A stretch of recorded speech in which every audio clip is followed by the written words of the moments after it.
հարգելի հետևողներ, այստեղ հաջակցություն Դավիթ Համբարձումյանի բազմաթիվ քաղաքացիներ են, խնդրեմ ներկայանաք եւ ինչու եք այստեղ։ Ես Արսինեն եմ Մինասյան, Մասիսից, քանի որ մեր քաղաքապետին են փորձում բերման ենթարկել բոլորս Մասիսի ակտիվ քաղաքացիները,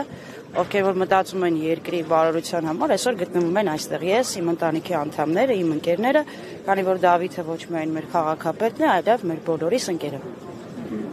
Իշխանությունների այս վարքագիծը ձեզ համար սպասելի էր, հապճե, պարագարակ, երբ Դավիթ Համբարձումյանը Հայաստանում չէ, ինչ որ պրոցես սկսել եւ ավարտին հասցնել մի քանի օրվա մեջ։ Միանշանակ սպասելի է, քանի որ նույն իշխանությունից տեսնում ենք բազմաթիվ իշխանական թևի ներկայացուցիչներ, ովքեր ակնհայտ հանցագործություն կատարելիս ու կատարում են ու չեն ձերբակալվում, չեն կալանավորվում, իրենց վերաքրեական գործերը չի հարուցվում, իսկ ընդդիմադիր ուժերի նույնիսկ չնչին քայլը անդրադառնում է շատ կոպիտ ուժին։ Ես ճիշտ եմ հիշում, որ ժամանակին դուք աջակցել եք 2018-ի այսպես կոչված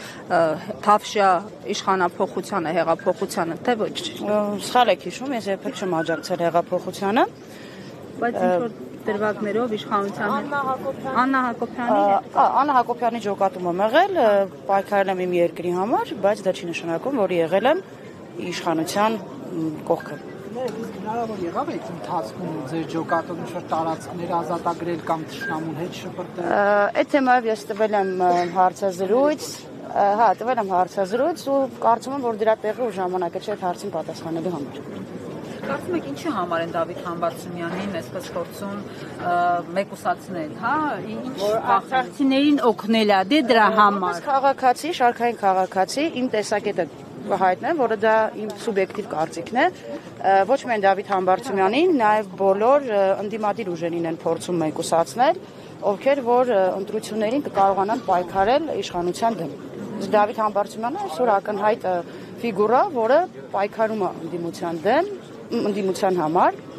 իշխանության դեմ ու ունի ակնհայտ հեղինակություն ոչ միայն Մասիսում, Մասիսի հարակից գյուղերում, Մասիս համայնքում, այլև ամբողջ հանրապետությունում։ Ես նայել եմ ձեր հարցազրույցը, հեռատոջոկատի հետ կապված ձեր պարզաբանումները, դրանից հետո Աննա Հակոբյանի թիմակիցները կամ որևէ մեկը ձեզ թիրախավորել է, ինչ որ հետապնդումների արժանացել եք թե ոչ։ Բացարձակ ունենք շատ լավ հարաբերություններ,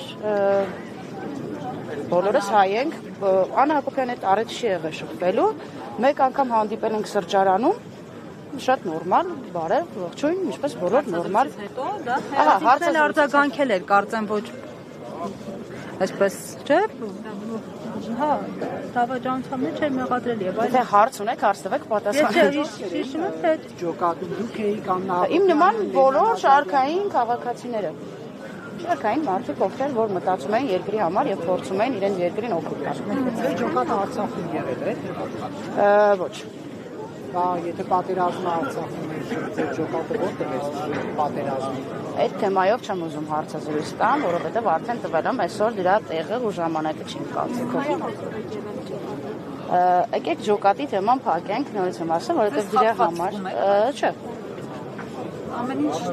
նորմալ է։ Ճիշտ չի, բայց նորմալ է, համակերպել ենք այդ մտքի հետ, դա առանձին թեմա է, որը այսօրվա մեր հավաքի հետ բացարձակ կապ չունի։ Բանալի ձեր տեսակետն ապահովում։